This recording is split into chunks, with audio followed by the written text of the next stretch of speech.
College basketball season nearly reaching the halfway mark, I felt that it was a perfect time to drop a scouting video. And the first player had to be Corey Kispert.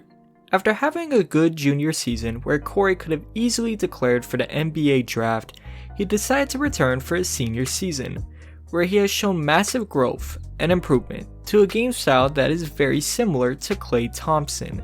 So let's break it down as to why these two players are just so similar to each other. Corey is a 6'7" senior playing for the Gonzaga Bulldogs and is currently averaging 20.3 points, 4.8 rebounds, and 2.1 assists per game. Now, for anybody to be compared to Klay Thompson, they need to be a great 3-point shooter off the bat, and Corey has been able to consistently do this throughout his collegiate career.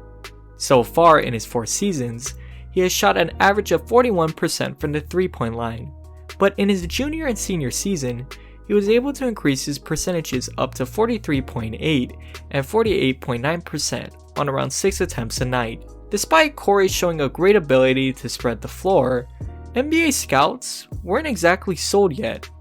One of the main issues that scouts had with Corey was the lack of range that he was showing. He would be able to make threes at a high rate, but most of his attempts were coming from the college line, and there was questions if Corey would be able to continue to spread the floor at this elite of a level in the NBA. So far this season, Corey has been able to eliminate any and all of these types of questions. As being shown throughout the video, Corey made sure to expand his range as one of the important areas that he wanted to improve before this season started, and he has been doing just that, taking multiple attempts from 3, where he's around 3 to 4 feet above the college line. And whether Corey is attempting these types of threes as an open catch and shoot, or them being contested, there's a pretty high chance his shot will go in regardless. For example, when looking at the database from the 2019-2020 season, Corey on catch and shoot jumpers was able to shoot a combined average of 42.1%. But when looking a little bit deeper into the statistics, he was able to shoot 35.5% on guarded catch and shoots, and 48.4% on wide open jumpers. To put this in perspective, this was much better than what rookie Desmond Bane was able to do in his final season with the TCU Longhorns, and he has been lining up the NBA with his shooting as of now. But in all honesty, the area to Corey's game that has really been impressing me has been his decision making and ball handling at times. To start with his decision making, as being shown throughout the video, there have been multiple times in each Gonzaga game where opposing teams are placing much more emphasis on closing out Corey each time he gets the ball. Whenever this situation happens, Corey more often than not has been able to make the right read, passing it either to the open man, making the extra pass, or giving it to the diving big man.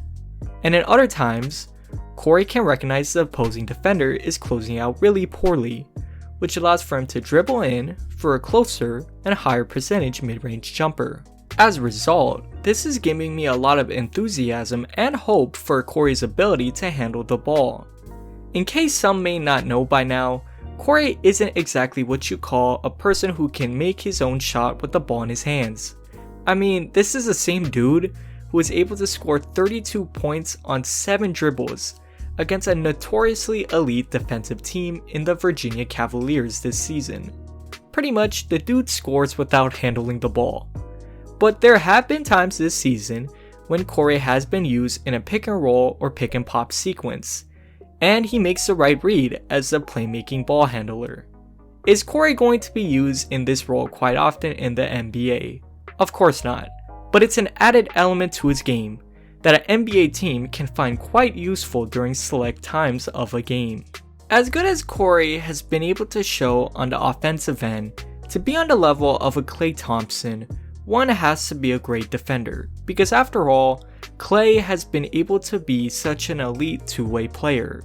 Corey so far has shown promise to be able to be a good defender, but he has proven to be a really good team defender. What I mean by this statement is that Corey can stay in front and slide his feet a good amount of the times when being the on-ball defender. But in the situation where he has to guard either an athletic or explosive guard, his lateral quickness can be taken advantage upon. And in a league where basically every guard is either athletic or explosive, this is where the defensive questions arise. But with this being said, how Corey makes up for it is by being such a great team defender with a high defensive IQ. Being shown right now are clips of Corey showing help on team rotation and drives. Simply put, the kid understands defense. He is shown to have a quite decent vertical for his height. And one of the elements to his defensive game that I love is how Corey is able to keep his hands straight up in the air when trying to make a contest on a drive or a jump shot, which is preventing any chances of a potential foul being called upon him. In simplicity, Corey is an amazing shooter that has shown hints of being able to handle the ball with great decision making at times on the offensive end, while also showing good defensive ability on the other end. As Corey's stock is rising and rising, I still don't find it crazy to compare his game to Klay Thompson. If everything goes right, I can really see him reaching that type of level. But at worst, I can see a player similar to Joe Harris. And I'm pretty sure any NBA team will take a player like that. Let me know what you guys think. Until next time, peace.